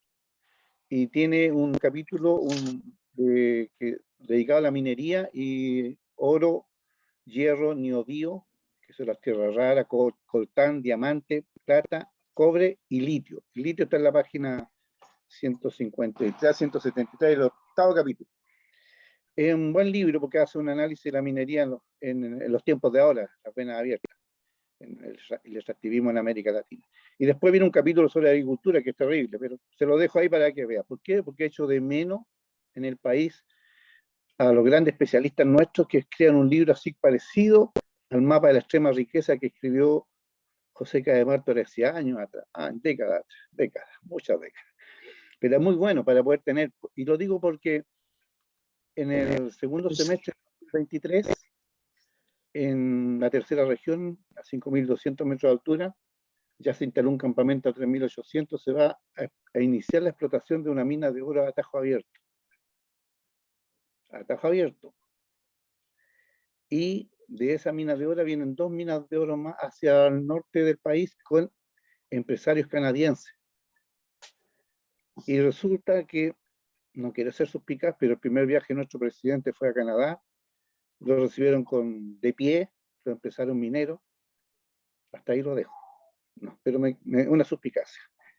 Segundo, ayer en Vía Alemana vino la Seremi del Trabajo con el delegado provincial a explicar esta reforma. Habían 10 oyentes, incluyéndonos lo de la coordinadora Norma FP. Pero está bien que le metan el dedo en la boca, pero tener los ojos abiertos, porque insistían que la PGU era una pensión garantizada universal y no es universal, porque las cortapisas que ponen dejan de ser universales. Y hoy día en la mañana fui a comprobarlo a Chilatiende y no era universal, con detalle en mano para mandárselo a la Seremi del Trabajo. Tercero, lo que decía don Manuel Riesco respecto al bono de reconocimiento. Yo era dirigente sindical de esa empresa KPD rusa que estaba Peyoto, y en ese momento nos empezaron a ofrecer el bono de reconocimiento, pero era plata del Estado, no era de la AFP, y nos ofrecían 8 millones, estoy hablando de años atrás. Después, como decíamos que no, 10 millones, después 12 millones, 14 millones, 16 millones. Cuando íbamos en 18 millones y la empresa estaba a punto de cerrar, lo aceptamos. No teníamos otra opción en ese momento. Pero esa es la realidad. El Estado ha puesto la mayoría de las platas, la AFP nos ha puesto casi cero. Y otro tema que no se ha tocado, que es independiente, que es difícil, pero hay que tocarlo. En esta actual constitución que parece que le queda poco, parece, ya no se sabe si le queda poco. Si es de la igualdad ante la ley. ¿Y por qué las Fuerzas Armadas siguen con un sistema de pensiones distinto a la civilidad? No para bajar a las Fuerzas Armadas, sino subir a la civilidad. Se lo dejo ahí porque nadie toca ese tema, ni lo hablan, porque sería pisar callo a lo mejor, o pisar botas, botines, no sé de qué tamaño son. Pero eso es una suspicacia también que es importante manejarla, porque se financia. Tienen un sistema que le permite manejarse y jubilar a tiempo. Cuando escucho la propuesta de don Manuel Riesco, me acordé de un detalle del año 1981, en plena dictadura. Nos reunimos un montón de dirigentes sindicales y formamos el Comité de Defensa de la Empresa del Estado. Y estaban dirigentes de Emporchi, que ya no existe, Chilquinta, Chilesta, que era época, Enami, ENAP, EVAL, BEP, y sacamos una proclama en esa época, defendiendo la empresa del Estado, defendiendo la Corf. Me acuerdo con la propuesta de Senda que ojalá pase algo de eso, pero de repente, como está compuesto el Senado, algo mejor la Cámara de Diputados. Me cuesta creer, voy a tratar de ir a una de las sesiones si consigo entrar, así es que me dejan entrar, porque no es fácil entrar. Pero en resumen, nosotros concluimos como coordinadora Norma FP que este es un maquillaje del sistema neoliberal del capital.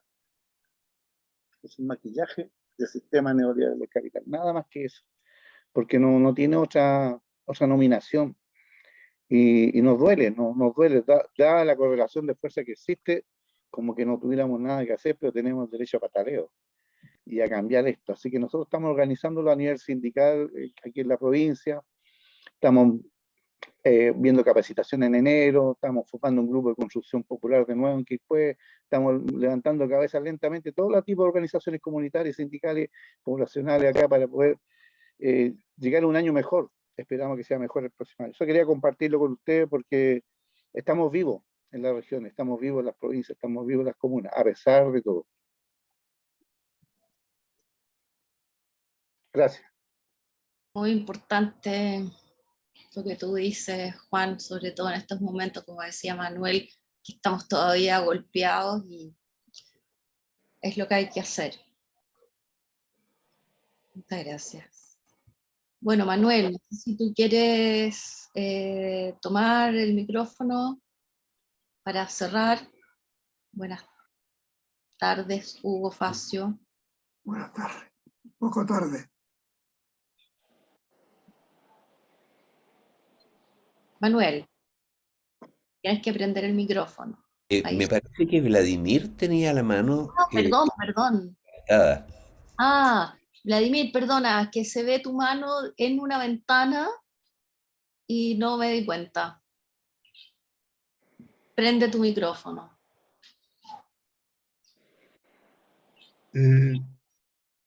Muy buenas tardes a todos. Se escucha bien, ¿no? Agradecer la magnífica exposición que hizo Manuel. No alcancé, por algún problema de internet, no escuché bien lo que planteó o relató Andrés, ¿no? Pero lo veremos en Facebook por ahí. Lo que quiero ser breve, la idea que plantea Jan con respecto a esto del tema de la inversión productiva, me parece bastante interesante, muy interesante diría desde mi punto de vista, pero es algo que debemos analizarlo con mayor tiempo, por último, ¿no? Quiero aportar lo siguiente, que hoy día, ¿no? A pesar de la crisis que hay, el problema de la explotación de los recursos naturales y del Estado y de la precariedad de toda la industria chilena. Si bien se le hace propaganda que estamos automatizando esto, la verdad es que basta analizar la situación que está en Codelco, por ejemplo, y un poco uno se pone nervioso, o sea, como que se avanza directamente a la privatización, ¿no? Es algo que en alguna oportunidad nuestro maestro Hugo Facio lo planteó hace un par de años atrás, ¿no? Que si se reorganizaban algunas cosas se iba a buscar se iba a ir en ese sentido. Lo otro es llamar un poco la atención sobre lo que se está viviendo con respecto al tema energético, a la industria energética. Si bien es cierto, las cifras que se muestran es como para que nos sirvamos una buena cerveza, ¿no? Pero la dependencia tecnológica del país se ha elevado exponencialmente y eso nos complica, ¿no? Me quiero referir al tema un poquito para ir terminando, el tema de la minería. Voy a partir por lo siguiente. En la década del 60, antes de la nacionalización del cobre, que se llamó así, ¿no? Se iniciaron un estudio que tuvieron su parte en la Universidad de Chile y en la Universidad Técnica del Estado. Y se descubrió, y en base a antecedentes que ya habían sido publicados en Estados Unidos, de lo que existía, de los metales usables, no sé si se entiende, usables, que estaban en los minerales de cobre. Y ahí apareció, por ejemplo, en Chuquicamata, el uranio. ¿Ya? El uranio. el oro, la plata, no sabíamos que existía. Sabíamos que existía el molibdeno porque estaba acá en la sexta región, desde el año 40, se extraía molibdeno. Pero, si ustedes recuerdan, se construyó una planta llamada la exótica, que venía porque se denominaron exóticos. Pero hoy día, con una investigación que hace Senna Giomín, y con respecto a los tranques de relave, allí hay 72 elementos químicos que son industriales, son entre oro, plata, molibdeno, platino, telur, rara, etcétera, etcétera. Entonces, están ahí, pero no sabemos no sabemos sacarlo, porque desgraciadamente, ¿no es cierto?, en la industria metalúrgica, sí que, por ejemplo, Brasil la tiene muy bien conectada entre la industria extractiva, la metalurgia extractiva, disculpen, la metalurgia de proceso y la metalurgia física, que es la investigación, innovación, y están involucradas universidades, privados, y el Estado está en la segunda área con industrias del Estado, ¿no? Bueno, aquí en Chile eso fracasó. No hay, o sea, se eliminó, perdón, en la dictadura. Y eso también nos está ocurriendo con el litio, porque no solamente hay litio, sino que hay otros elementos, no recuerdo bien, cobalto, etcétera, ¿ya? Entonces, está la riqueza ahí, la conocemos por sus nombres, sabemos que se está produciendo una revolución, llamémoslo así, la cuarta revolución industrial, no es menor la electromovilidad, ¿ya? No es menor esto de la fusión, el proceso de fusión del uranio, que se publicó hace pocos días, hace 2 semanas atrás, una cosa, es que la producción de energía sería muy diferente a la que tenemos ahora, ¿no? Pero allí entramos desde el punto de vista económico o microeconómico, como lo quieran llamar ustedes, a cómo organizamos, cómo se elabora una política pública que enlace estos 3 elementos. O sea, como ejemplo, la metalurgia extractiva, la metalurgia de proceso y la metalurgia física, ¿no? Y esa ley no existe, no se menciona, o ese concepto no se menciona, porque el tema, yo no sé si ustedes recuerdan en la dictadura todas las escuelas industriales, y de las cuales algunas estaban bajo la tutoría ya sea de la Universidad de Chile, la Universidad Técnica, se entregaron a la SOFOFA, y la SOFOFA fracasó, la administración fracasó, sino que tomaron el modelo, bueno, Tiza y Pizarrón, ¿cómo se llamó? Y que los nuevos profesionales vayan a hacer la práctica a la industria, ¿no? Pero la industria también se jibarizó y hoy día casi no existe, porque dependemos de China con respecto a algunos equipos, y con respecto a las nuevas tecnologías somos totalmente, digamos, llamémoslo así, dependientes. Entonces, ese es un tema que tenemos que abordarlo de alguna manera.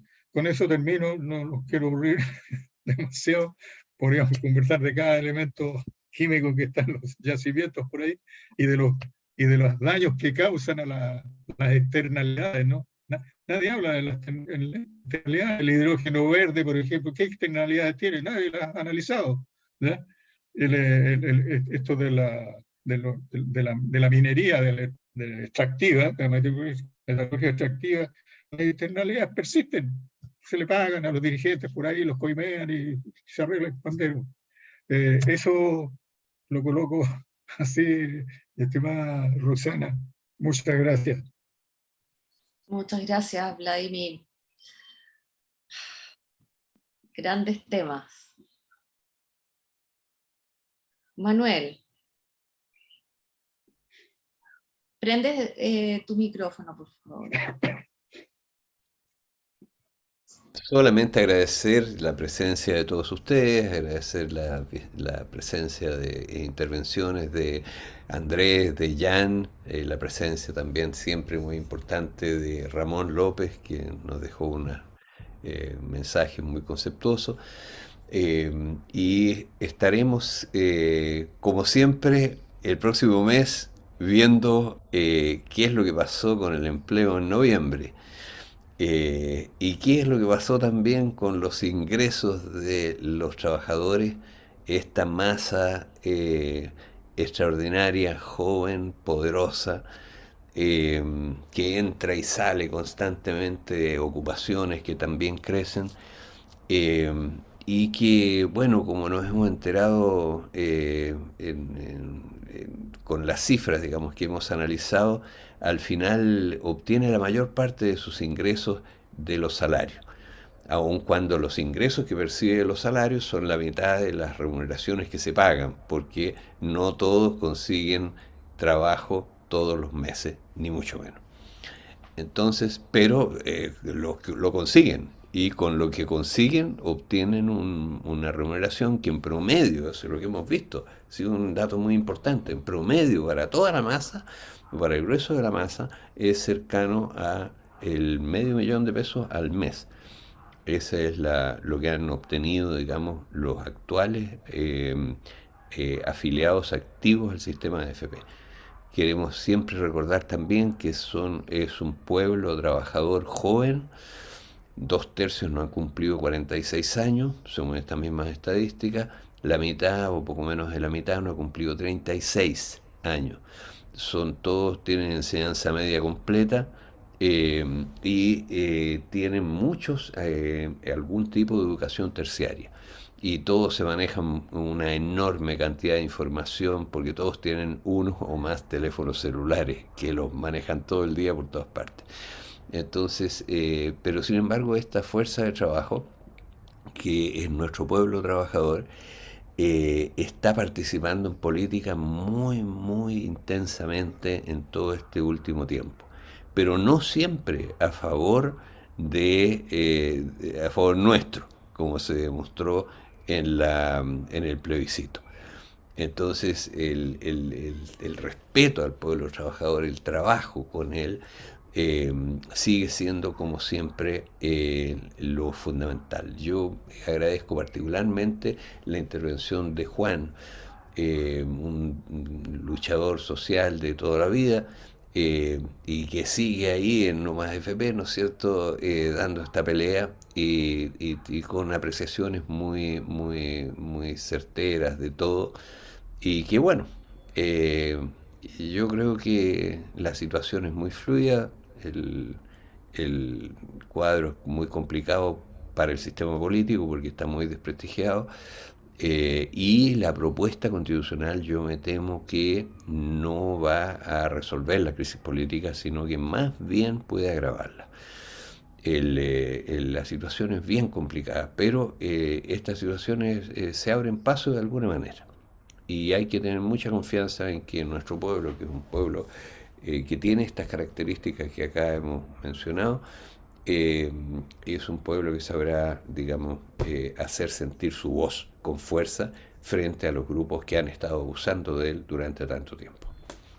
Así que muchas gracias a todas y todos, y nos vemos el próximo mes, tanto con el informe de Hugo Facio en la primera semana como en el IMA 6 de la segunda semana. Son los aportes que Senda hace con todos estos números para que, digamos, nuestro pueblo pueda avanzar. Muchas gracias. Buenas noches. A ti, Manuel, y los dejamos invitadas también a la Escuela de Verano Senda, que va a ser en esta ocasión del 9 al 13 de enero. Y se llama algo así como ¿a dónde va el gobierno? No, y el programa que, ese es el título, y el programa que, esa es la Escuela de Verano Senda. Vamos a tener una sesión con Miguel Launer sobre justamente el proceso, la nueva etapa del proceso constituyente, proceso para tener nueva constitución, un planteamiento crítico de Miguel Launer. También vamos a tener una sesión sobre las consecuencias, no solamente económicas, sino que en todos los flancos que abre la eventual aprobación del TPP-11, una conversación que vamos a tener con Gabriel Palma y nuestro querido Hugo Facio. También va a haber una sesión sobre pensiones, sobre la necesaria reforma de salud y más. Así que los esperamos el 9 de enero, del 9 al 13 de enero, por Y Zoom. sobre el litio. El litio, sin duda. Estaba el más. Muy bien. Que tengan un buen fin de año. Un abrazo. Saludos fraternales a todos. Que estén bien. Un abrazo. Un abrazo. Para ustedes también.